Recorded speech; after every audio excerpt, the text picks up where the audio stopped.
नमस्कार, मी प्राध्यापक विक्रांत घाणेकर. आज आंदोलनाच्या मध्ये ज्या पद्धतीने दडपशाही चालू आहे, आता BJPचा उगम हा अण्णा हजारे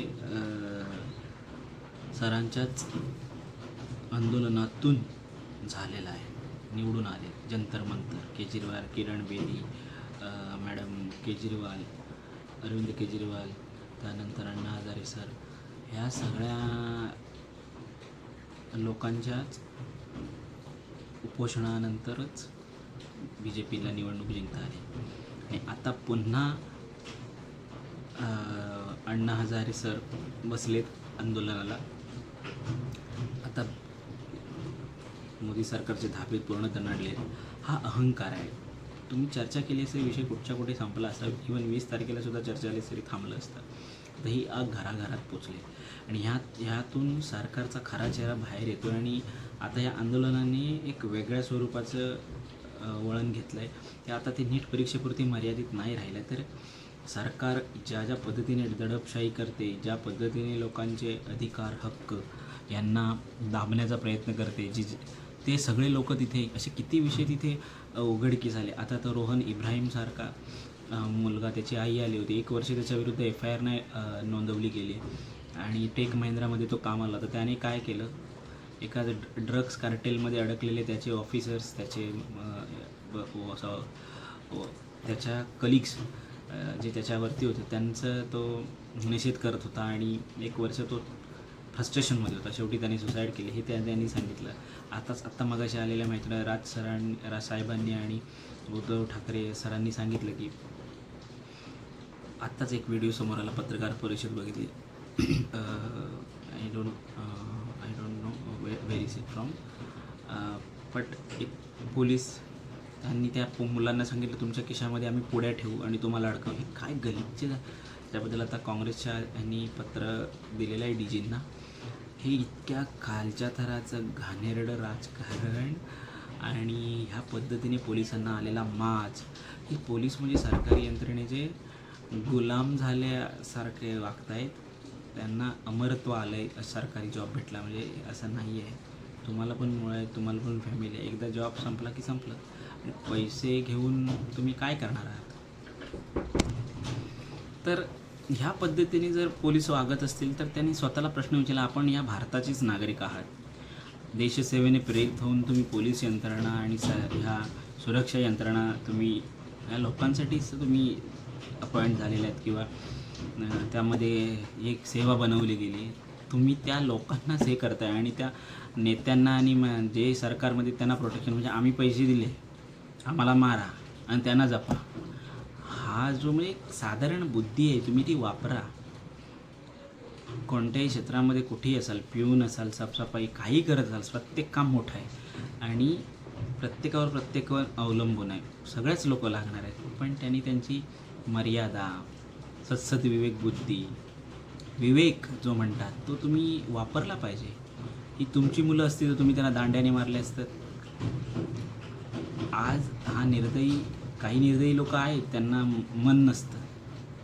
भारत हा पाश्चात्य देश नाही आहे. भारताची ही संस्कृती सगळ्यात वेगळी आहे आणि ही सगळी यंत्रणा जी तयार झाली आहे ब्रिटिश काळापासून, ती यंत्रणा तशी अवलंबून करणं म्हणजे गुलामगिरी आहे.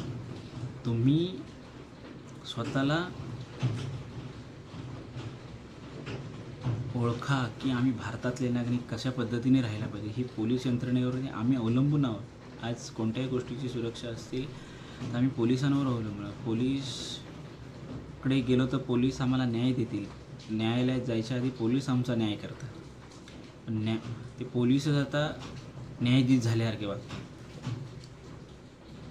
त्यांना व्यवस्थित ट्रेनिंगची गरज आहे असे वाटायला लागले. त्यांचा मानसिक उपचार होणं गरजेचं आहे. अरे असे किती प्रकरणं आहेत, लोक वैतागलेत अक्षरशः. तुम्ही पोलीस मित्र असले पाहिजेत. त्यांना असं वाटलं पाहिजे की पोलीस आहेत, काय होणारच नाही, टेन्शनच नाही. पण हल्ली म्हणजे वेगळंच झालं.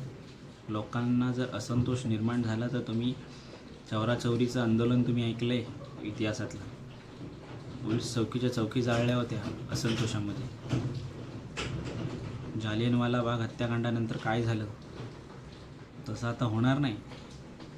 पण शेवटी हा जनाक्रोश आहे, तो कुठल्या थराला आणि कुठलं रूप विक्राळ घेईल ते सांगू शकत नाहीत तुम्ही. त्यामुळे प्रेमाने वागा, चर्चा करा, चर्चा घडवा. लोकशाहीचं हेच, आणि आज पूर्ण जग भारताच्या लोकशाहीचे कौतुक करतं. आज लोकशाही जर मोठी कोण करत असेल तर भारत, अमेरिका नाही. भारतात संस्कार आहेत, भारतात विचार आहेत, भारत कोणतीही गोष्ट टिकवून ठेवण्याची क्षमता ठेवतो. पण जर या यंत्रणात जर स्वतःला महान समजत असेल तर त्यांनी तो गैरसमज सोडावा. आज हा तरुण टेक्नॉलॉजीवाला तरुण आहे. आज जे तुम्ही निवडून आलाय ते टेक्नॉलॉजीमुळे निवडून आलाय. मीडिया वगैरे आज आहे, हाच तरुण हे बनवतो आणि त्याला याच्यामध्ये जबरदस्त पारंगती आहे. तो क्षणार्धात तुमचं, आता हे प्रकरण आलं, पुढ्या ठेवू का तुमच्या हाताने, तुम्हाला अडकवीन, हे करीन, हे जो बोलणारा पोलीस आहे फसला ना टेक्नॉलॉजीमुळे. ही मुलं हुशार आहेत, तुम्हाला कसा चकमा देतील तुम्हाला कळत नाही. हे हुशार आहेत म्हणजेच देशाची एक वेगळी ओळख आहे आणि ही तरुणच पुढची भविष्य घडवणार आहेत. त्यामुळे त्यांचं एक म्हणणं ऐका, योग्य अयोग्य समजून घ्या, समजवा. चुकीचं असेल तर ॲक्सेप्ट करा. काही मोठं नाही. आज आपणच सगळा देश चालवायचा आहे, आपलीच जबाबदारी आहे. चुका या होणारच आहेत. मोदी सरकारला आणि गृहमंत्रालयाला काय एवढा कमीपणा वाटतो आहे आणि अहंकार आला आहे. अहंकारामध्ये सरकार बुडाली आहेत. कृपया याचा विचार करा. आणि हा व्हिडिओ बनवण्याचं कारण हेच आहे की हे जे दिसते आणि मस्तक तळपायचे आज मस्तकाला जाते. त्यामुळे कृपया जितके शांततेने आणि चर्चेने मार्ग काढता येतील तेवढा काढा आणि सगळ्या यंत्रणांनी आपलं कर्तव्य पार पाडा. लोक जागृत झालेली आहेत. लोक आता जाब विचारणार आहेत, अकाउंटेबिलिटी विचारणार आहेत. त्यामुळे प्रत्येक सरकारी यंत्रणेतल्या अधिकाऱ्यांनी, शिपायांनी, नोकरांनी सरकारी यंत्रणेमध्ये कामाला आहे म्हणजे तुम्ही काय मोठे अमरत्व घेऊन आलेले नाही आहेत. शेवटी माणसंच आहेत, एका ठिकाणी आपल्याला जायचं आहे आणि एकाच देशात राहतो याचं भान ठेवलं पाहिजे. देशसेवा म्हणजे काय सीमेवर जाऊन फक्त गोळ्या खाणे शत्रूच्या आणि दाखवणे म्हणजे देशसेवा नसते. इथे राहून पण तुम्ही स्वतःची देशाची सेवा करू शकता. मी वारंवार सांगतो, जे कर्तव्य तुम्हाला जबाबदारी दिली देशाने, ज्याचे तुम्ही पगार घेता ते संपूर्ण पार पाडा. लोक कौतुक करतील. आज तुकाराम मुंडेंसारखे अधिकारी बघा सर, ते कसं काम करतायत, कौतुक करतायत, लोक डोक्यावर घेत आहेत. हे अपेक्षित आहे लोकांना. नाही तर हा आक्रोश एक विक्राळ कसंही रूप घेऊ शकतो. घराघरात पोचलेली गोष्ट आहे आणि लोकांनी पण विचार करायचा असतो. ज्यावेळी आपण एखाद्याला आपला लीडर म्हणतो त्यावेळी त्याच्या सगळ्या गोष्टी तपासा. मी वारंवार सांगतो, नाही तर ह्या अशाच गोष्टी घडणार. आता जागृती आले, अशीच क्रांती होते आणि ही एक क्रांतीच होणार आहे. लिहून घ्या. आता ही एक मोठी क्रांती आहे सगळ्या क्षेत्रांमध्ये. अकाउंटेबिलिटी, जबाबदारी, कर्तव्यामध्ये कसूर करण्यामुळे होणाऱ्या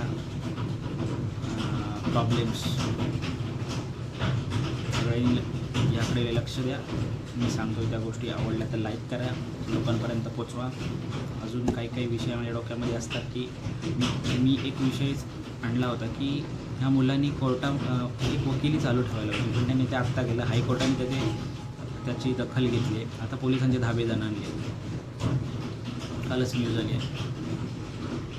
सगळे व्हिडिओ फुटेज आणि सगळं त्यांना सेव्ह करून ठेवायला सांगितलं. त्यामुळे पोलीस शांत आहेत. हायकोर्टाची, सुप्रीम कोर्टाच्या जजना ज्यांनी ह्या गोष्टी निर्माण केल्या त्यांना वेळ नाही. ही ठरायला गेली आपली व्यवस्था. हे असं पहिलं कधी काँग्रेस होतं तरी पण असं झालं नव्हतं. प्रत्येक आंदोलनाचं ते दखल घ्यायचे, कसेही असून दे पण दखल घ्यायची. त्यांना तर पूर्ण माज झाला आहे.